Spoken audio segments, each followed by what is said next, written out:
Rajuters, kembali di channel YouTube saya, Rosa Galeri Rajut. Keterbatasan seseorang bukan menjadi penghalang dia untuk maju. Dan kita akan bertemu dengan seorang pemuda yang satu ini. Keterbatasan fisiknya membuat semangat ia untuk maju. Dibantu oleh seorang prajut senior, ia ingin mewujudkan impian dan cita-citanya dalam hal merajut. Langsung aja kita ketemu dengan dia, tetapi sebelumnya jangan lupa tekan subscribe dan nyalakan loncengnya. Langsung aja yuk kita bertemu dengan Daniel.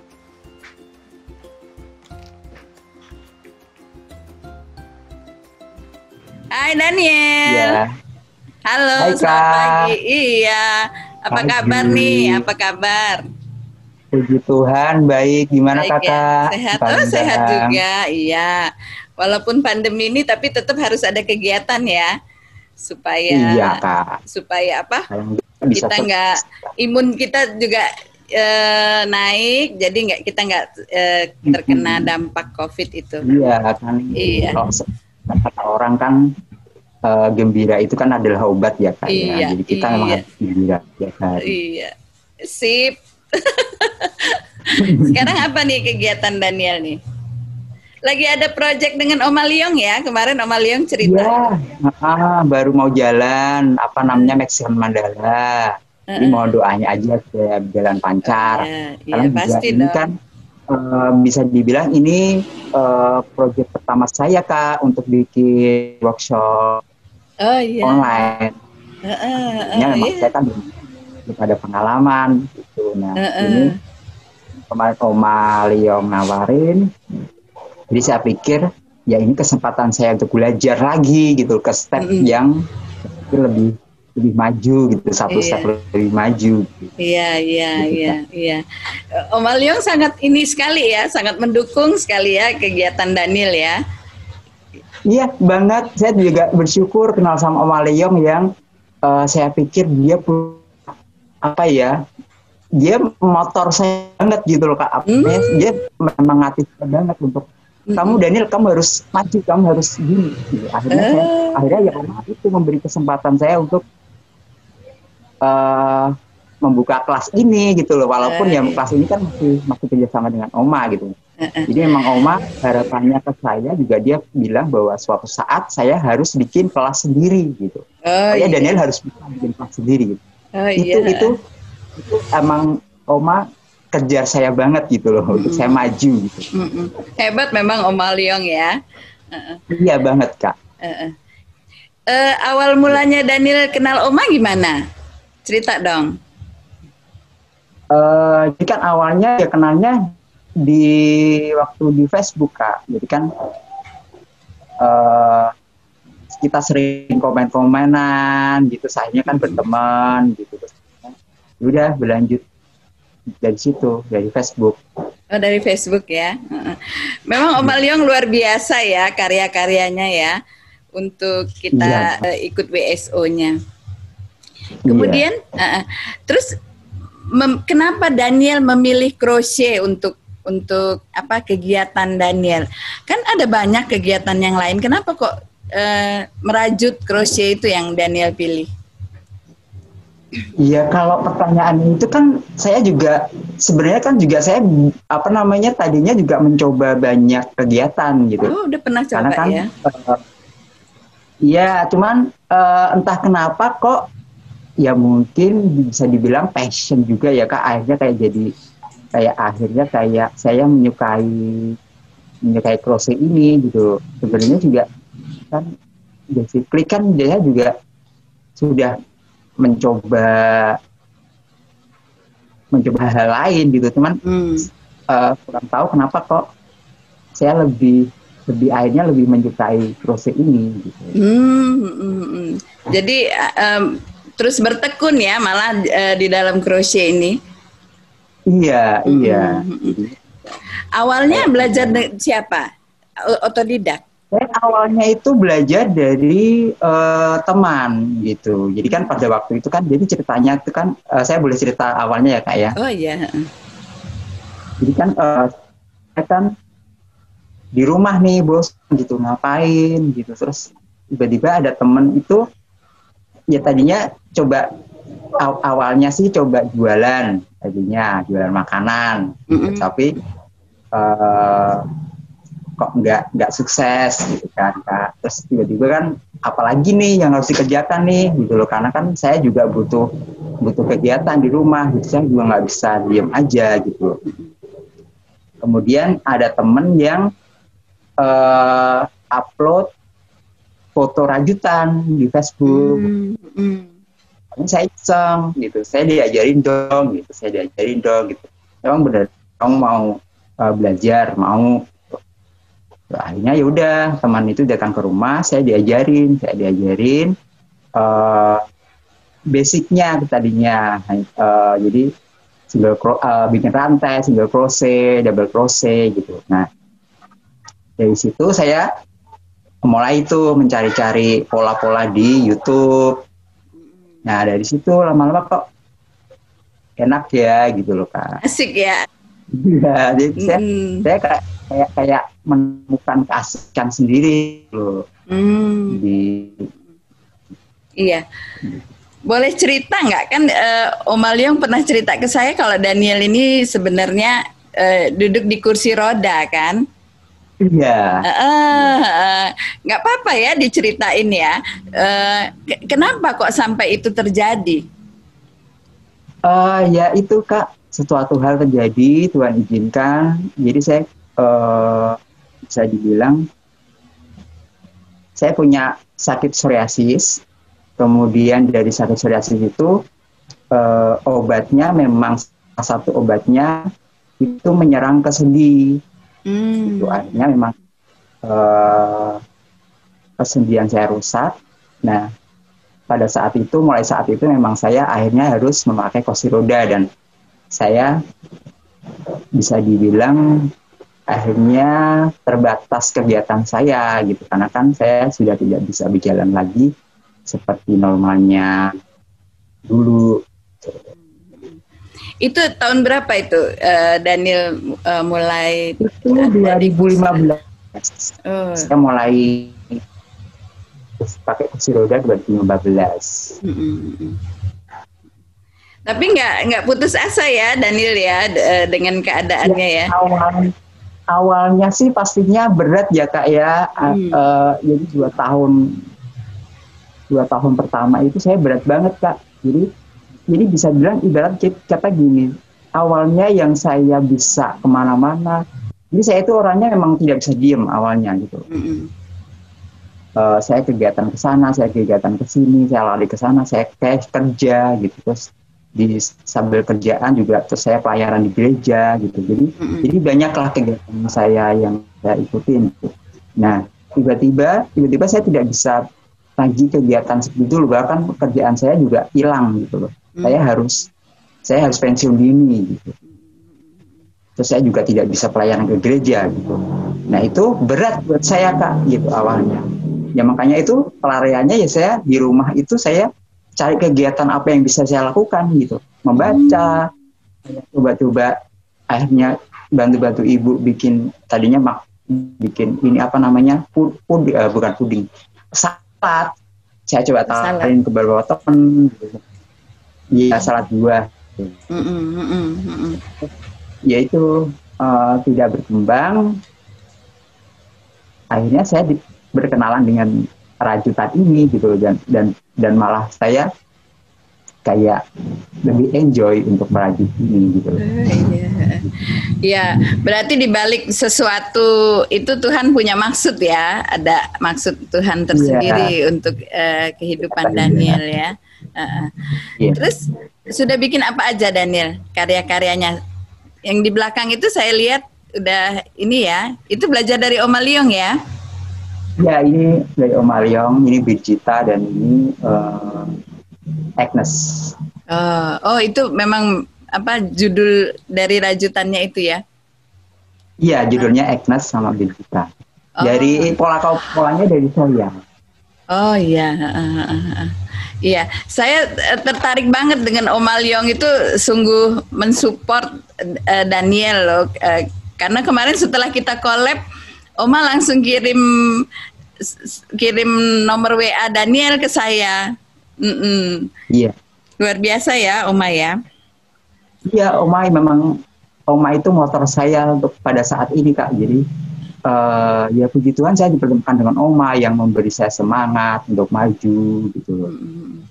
Saya bahkan Oma menyiapkan saya untuk bikin workshop online ini gitu, Kak. Oh iya. Menurut Daniel susah nggak bikin ini belajar crochet itu? Awalnya juga saya merasa kesusahan gitu, bahkan di tahun-tahun pertama bahkan saya sempat hampir berhenti gitu loh. Oh hampir, iya? Putus asa? Memang enggak. Iya, mungkin bukan putus asa, tapi kayak merasa kejenuhan juga gitu loh. Akhirnya kayak tadinya mau berhenti gitu, cuman saya mikir lagi gitu. Saya baca-baca komen gitu, kok kayaknya mereka menikmati gitu, dan saya berpikirnya gini, kalau mereka bisa, saya juga mestinya harus bisa dong gitu loh. Itu yang kemudian saya bangkit, saya semangat lagi, saya coba lagi, saya belajar lagi.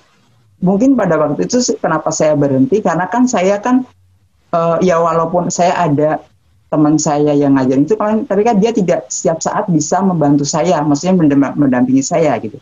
Jadi saya bisa dibilang juga sekian persen itu saya autodidak, saya nyari sendiri referensi dari YouTube. Itu yang mungkin saya sempat putus asanya di situ. Ini kok saya kesulitan gitu loh. Saya sampai beberapa kali kerjaan dedel gitu loh. Itu yang bikin saya gregetan gitu loh, Kak. Iya, itu biasa sih, kalau perajut pemula itu biasanya begitu. Selalu ada kesalahan-kesalahan dan harus dedel-dedel terus. Kemudian kalau orang tua gimana melihat Daniel berkegiatan merajut ini? Ya, kalau orang tua saya kan sebenarnya kan ya mereka sih support aja apapun yang saya kerjakan selama positif. Dan kebetulan kan sebenarnya ibu saya itu dulu juga merajut. Dulu merajut juga, cuman kan yang ibu rajut zaman dulu itu kan yang taplak tipe-tipe yang granny square yang hanya 3 DC gitu loh, Kak. Gitu loh. Kalau granny sekarang kan yang saya tahu granny sekarang kan banyak banget kan gitu. Tapi yang ibu saya bikin itu yang hanya granny yang hanya 3 DC gitu. Cuman ibu bisa dulu merajut. Gitu. Ketika saya merajut, ya ibu juga akhirnya nggak kaget. Gitu. Iya. Harapan Daniel ke depannya apa? Ya harapan mungkin yang terdekat ini ya semoga sih saya sukses di workshop online pertama saya ini gitu loh. Oh iya. Dan kemudian ya harapannya ya saya nantinya juga seperti harapan Oma, saya bisa membuat workshop saya sendiri. Ini yang sekarang ini masih join dengan Oma ya workshopnya? Masih. Iya, seneng ya. Daniel seneng itu merajut, terus sekarang bisa bikin workshop sendiri. Ada kebanggaan tersendiri? Seneng, Kak, tapi juga agak deg-degan ya, Kak, karena kan pengalaman pertama gitu. Jadi ya agak deg-degan, excited juga nggak tahu deh gitu. Campur aduk rasanya ya. Rasanya deg-degan, juga senang, juga penasaran. Iya, saya lihat itu baru tadi pagi saya lihat Facebooknya Oma Leong. Wah, Oma Leong buka WSO dibantu Daniel. Jadi gimana nih? Daniel membantu Oma Liong atau Oma Liong membantu Daniel? Kita sama-sama saling membantu. Jadi sebenarnya gini, saya terus terang aja, saya tetap Oma tapi tolong jangan tinggalin saya gitu. Enggak ada nih. Maksudnya tetap Oma yang handle semuanya. Artinya termasuk peserta juga Oma yang handle. Saya kebetulan di sini masih ditugaskan hanya untuk membuat video tutorialnya saja gitu. Oh, tuh video tutorialnya itu Daniel yang bikin ya? Iya, nanti video tutorialnya saya yang bikin. Tapi semua yang handle peserta dan peraturan segala macam lain-lainnya nanti Oma yang tetap handle. Wah, tertarik dong, saya jadi kepengen ikut juga ini kelasnya. Aduh, jangan deh Kak, nanti saya malu, pesertanya lebih jago dari saya. Oh, nggak apa-apa, tenang aja. Kan kita semua walaupun sepinter apapun tetap harus selalu belajar. Malah saya belum pernah bikin WSO, belum pernah. Belum ada apa sih, belum ada keberanian dari dalam diri itu untuk, oh ya WSO. Padahal kalau baju itu udah lumayan, udah banyak saya buat sendiri. Tapi untuk mengadakan WSO itu butuh keberanian khusus dari dalam diri saya. Jadi sampai sekarang saya belum pernah bikin WSO. Tapi kakak ngajar juga kan? Ngajar offline. Jadi di rumah saya terima teman-teman kalau memang mau belajar saya terima, saya ajarin gitu. Kayak ada kursus lah. Boleh tanya ya saya sebenarnya kalau yang kakak tahu bedanya, maksudnya beda mengajar offline dan online itu apa yang kakak tahu? Ya, kemarin tuh seperti yang sudah Mbak Herawati kasih tahu itu kalau Mama Heni. Heni, Mbak Heni, Mama Heni ya manggilnya ya. Kalau Mama Heni. Oh, Mama ya Mama. Ya. Kalau offline itu ada apa? Personal, sentuhan personal gitu. Tetapi kalau online itu harus canggih kitanya supaya walaupun tidak bertemu, tetapi apa yang kita maksud itu harus tersampaikan gitu. Iya. Ya, itu susahnya offline, online itu susahnya itu begitu. Kita nggak bertemu, tetapi gimana caranya kita supaya apa maksud kita itu dimengerti oleh peserta workshopnya. Tapi kalau kita offline, deket kan, dia ada di samping kita. Kapanpun dia mau bertanya, dia mau bertanya apa, langsung bisa kita jawab. Ya, memang. Tapi kedua-duanya itu bagi saya asik. Nah, kalau saya melakukan online itu belum ada keberanian, Daniel. Kenapa Kak? Nggak tahu, belum berani. Malah saya lebih suka collab gini, bikin YouTube. Nggak tahu, belum berani aja. Kemarin juga saya sempat nawar sama Oma saya belum berani gitu. Ya kalau kamu kapan beraninya kalau nggak nyoba dari sekarang gitu. Daniel bikin rajutan itu apa hanya wall hanging itu aja? Baru wall hanging itu, yang lainnya? Topi itu seperti yang Daniel pakai itu buatan Daniel juga? Iya. Jadi awalnya saya bikinnya itu seperti tas, dompet, seperti itu. Kemudian saya agak mengalami kesulitan kalau saya membuat, terus terang aja kalau membuat untuk tas, dompet itu kan pasti butuh finishing lagi seperti difuring, dijahit, kan Kak. Itu kan saya memang nggak bisa. Akhirnya kan pakai tenaga kedua, gitu. Saya pakai tenaga orang untuk finishingnya, gitu.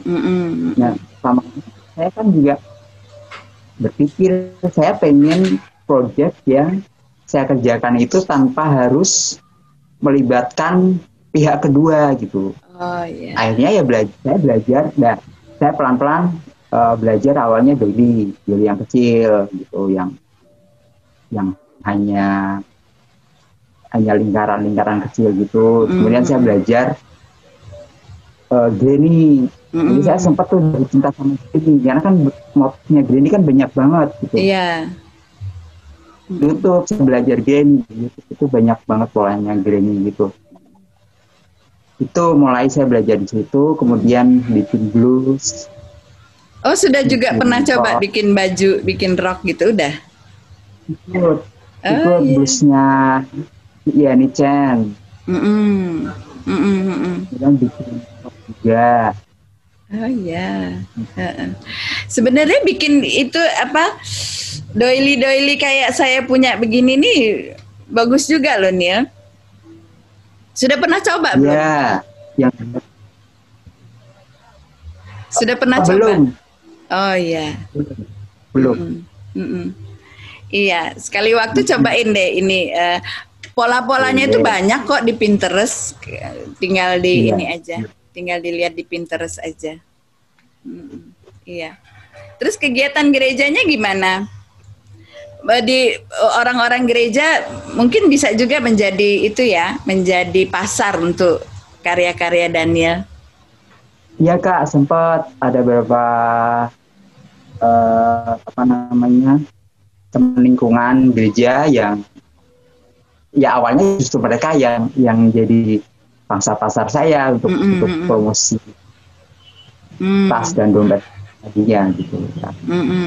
Iya. Biasanya begitu sih, mereka teman-teman gereja itu sangat support ya untuk mendukung teman-teman yang lainnya, saling support lah. Iya. Iya. Terus kalau sehari-hari Daniel tuh ngapain aja? Sehari-hari ya saya hanya di rumah aja, lanjut nanti nggak iseng main small, jadi karaoke gitu, karaoke di aplikasi. Oh, suka smule juga ya? Iya. Oh. Itu smule juga. Jadi apa deh yang saya bisa kerjakan, yang ibarat kata supaya saya tidak jenuh, saya tidak stres di rumah aja gitu. Kan ya saya praktis 5 tahun belakangan ini kan saya memang nggak bisa berkegiatan keluar gitu. Bisa sih, cuman terbatas. Terus yang bantu Daniel untuk dapetin alat bahan itu gimana? Daniel secara online pilih sendiri atau beli offline? Awalnya dibantu teman. Jadi ketika saya ada order, misalkan ada order tas nih gitu, minta warna ini, benangnya ini gitu. Awalnya kan saya taunya kalau tas kan saya taunya tadinya cuma poli, benang poli gitu. Terus lama kan berkembang, tahu ternyata ada yang katun, yang untuk benang-benang untuk wearable gitu. Itu tadi saya titip teman gitu. Tapi kemudian lama-lama kan saya juga merasa ada rasa sungkan juga, saya ngerepotin teman terus. Akhirnya coba nyari di online juga ternyata ada gitu. Nah lama-lama juga kadang juga nitip ke teman, kadang juga beli di online. Perajut cowok itu sebenarnya jarang sekali loh. Temen Daniel dulu belajarnya dengan temen perajut cowok juga? Cewek.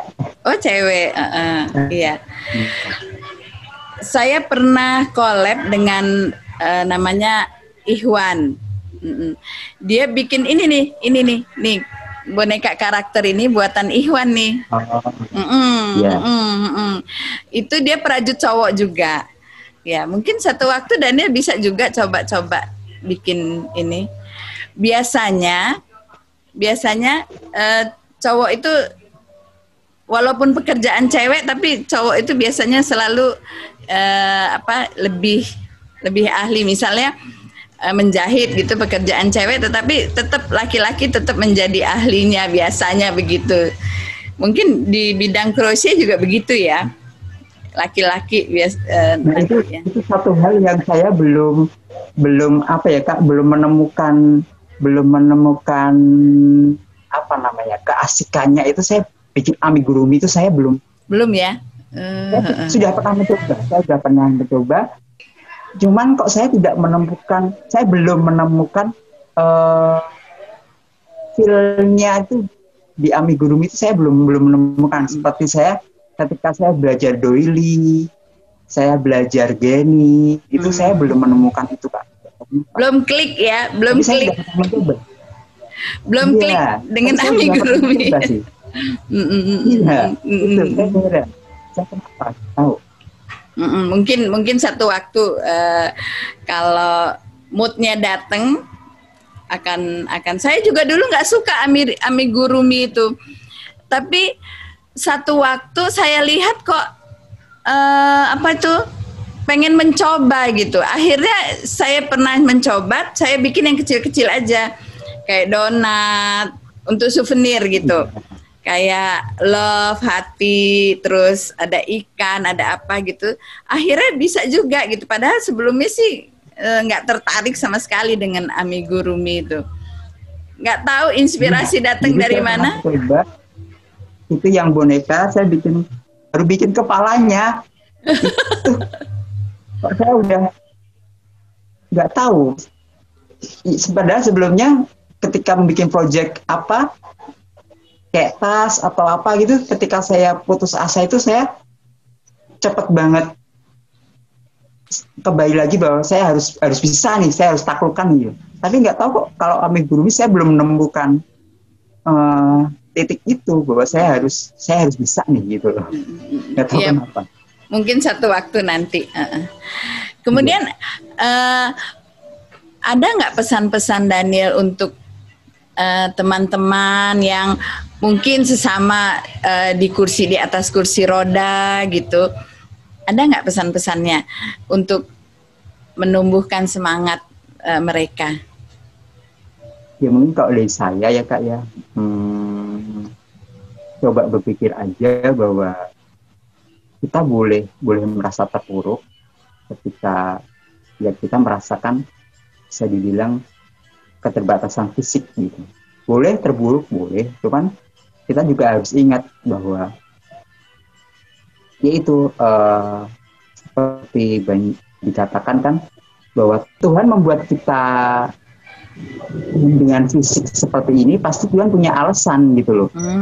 Tuhan punya tujuan gitu atas diri kita gitu loh. Tuhan juga bekerja gitu. Jadi kita terpuruk boleh, tapi kita juga harus berpikir bahwa kita harus bangkit. Kita nggak boleh ini kata jatuh gitu. Tapi kan kita juga harus berusaha berdiri lagi, jalan lagi gitu. Itu sih Kak, kalau pemikiran saya sih pribadi seperti itu gitu. Iya. Jadi jangan terus-terusan merasa terpuruk ya. Padahal di balik sesuatu terjadi itu Tuhan telah menyiapkan sesuatu yang lebih istimewa lagi dibanding. Iya, seperti kalau saya boleh cerita bahwa awalnya kan saya juga terpuruk gitu. Saya kayak ya udahlah, mungkin ini akhir hidup saya gitu loh. Saya harus ya seperti ini. Kemudian setelah saya mengenal dunia rajut ini, saya banyak upload di Instagram dan Facebook. Dia boleh dibilang banyak teman-teman saya yang justru dalam keadaan fisik yang lengkap gitu, kayak merasa juga tertantang gitu loh. Kayak mereka berpikir Daniel aja bisa, berarti saya juga harus bisa. Iya. Gitu ya, saya juga terpuji Tuhan. Juga akhirnya saya merasa, oh berarti bisa dibilang memang Tuhan bekerja melalui saya gitu loh. Iya, sip, mantap itu. Ternyata Daniel sudah sangat percaya diri sekali ya. Iya. Nah, sekarang lihat masa pandemi ini. Ketika orang-orang lain yang biasa aktif bekerja, Daniel juga mungkin harus bersyukur ya. Masa pandemi ini sebetulnya nggak terlalu pengaruh untuk Daniel yang biasa tinggal di rumah kali ya. Gimana menurut Daniel? Ya, justru saya juga, ya sebenarnya bukan bukan apa namanya mensyukuri bahwa ada pandemi, bukan ya, cuma saya sempat berpikir akhirnya gini, ketika orang merasa jenuh di rumah selama masa PSBB, ya saya sudah merasakannya sebelumnya gitu loh. Saya sampai kadang-kadang bercanda sama teman, ya ini hanya bercanda aja gitu, bercanda aja bahwa ya aku sudah merasakan itu gitu loh. Nah sekarang kamu merasakan apa yang aku rasakan, kamu bosan di rumah kan gitu. Karena sudah merasakan lebih dulu, jadi nggak terlalu banyak pengaruh bagi Daniel ya. Iya, jadi nggak terlalu kaget lagi, bahkan saya sering ngajarin teman itu. Karena kamu ngerasain kan apa yang aku rasain, aku di rumah aja nih, nggak bisa ngapa-ngapain. Iya. Memang Tuhan itu luar biasa ya, menyiapkan kita masing-masing untuk sebuah karyanya. Iya, ada nggak yang Daniel pengen ceritain lagi? Ingin Daniel sampaikan? Itu sih saya cuma mohon supportnya untuk teman-teman juga, untuk Kak Rosa juga. Ya semoga saya ini deh besoknya berhasil deh gitu aja. Karena saya benar-benar satu sisi excited, satu sisi juga deg-degan gitu loh. Nah, benar-benar belum pernah ada pengalaman mengajar. Saya belum pernah ada pengalaman untuk bikin workshop, baik itu online atau offline. Saya sama sekali belum ada pengalaman itu. Iya, saya rasa kalau pengalaman saya dulu, kalau boleh dibagiin untuk Daniel, saya juga dulu nggak pernah terpikir untuk mengajar WSO, mengajar offline ya, membuka tempat belajar di rumah. Tapi ya itu berawalnya memang ketika suami saya pensiun. Jadi memang saya rasa Tuhan sudah siapkan segala-galanya ya. Ketika suami saya pensiun, anak-anak saya masih butuh biaya, dukungan biaya. Anak saya 4 harus kuliah semua. Tuhan dengan caranya akhirnya memberi jalan kepada saya. Ayo coba rajutanmu itu yang kamu sudah lakukan bertahun-tahun yang lalu itu, ayo coba dibagikan untuk orang lain. Ya akhirnya itu saya membuka tempat merajut, sekalian saya jual alat dan bahannya. Berawal dari kecil aja, dari ruang tamu. Berawal dari ruang tamu. Terus dengan beberapa teman gereja awalnya, kira-kira 5-6 orang teman gereja yang ayo kalau mau belajar rajut mari, gratis lah katanya. Bahkan saya kadang-kadang alat dan bahan nanti dikasih gitu. Gratis, ayo yang penting mereka mau belajar rajut. Dari ruang tamu kemudian ke teras rumah, kemudian ke garasi, lebih besar lagi tempatnya di garasi, dan akhirnya anak saya membukakan satu tempat galeri yang lebih layak lah untuk disebut galeri. Jadi itu pengalamannya, nggak usah yang muluk-muluk dulu. Berawal dari yang hal sepele, yang kecil aja dulu. Mungkin Daniel juga bisa kayak gitu. Itu pengalaman saya sih. Oke deh, kayaknya cukup sekian. Kalau memang Daniel nggak ada yang mau disampaikan lagi, terima kasih banyak sudah mau collab dengan saya. Semoga. Terima kasih sudah. Semoga apa yang kita buat ini bermanfaat ya untuk banyak orang, untuk perajut, bahkan amin, semoga yang bukan perajut juga kiranya kalau yang menonton bisa menarik manfaatnya. Oke. Itu Daniel, makasih ya. Banyak yang bisa saya berikan, soalnya kan memang seperti yang sudah pernah saya bilang ke Kak Rosa juga, Kak, saya takut karena pengalaman saya untuk merajut itu saya baru 2 tahun merajut, Kak. Oh iya. Saya belum banyak Jadi secara pengalaman mungkin saya juga masih kurang gitu loh. Nggak apa-apa. Sangat bermanfaat untuk. Iya. Oke. Salam untuk keluarga. Ya, salam juga Kak. Oke, yuk. Makasih ya Daniel ya. Bye. Dah. Iya.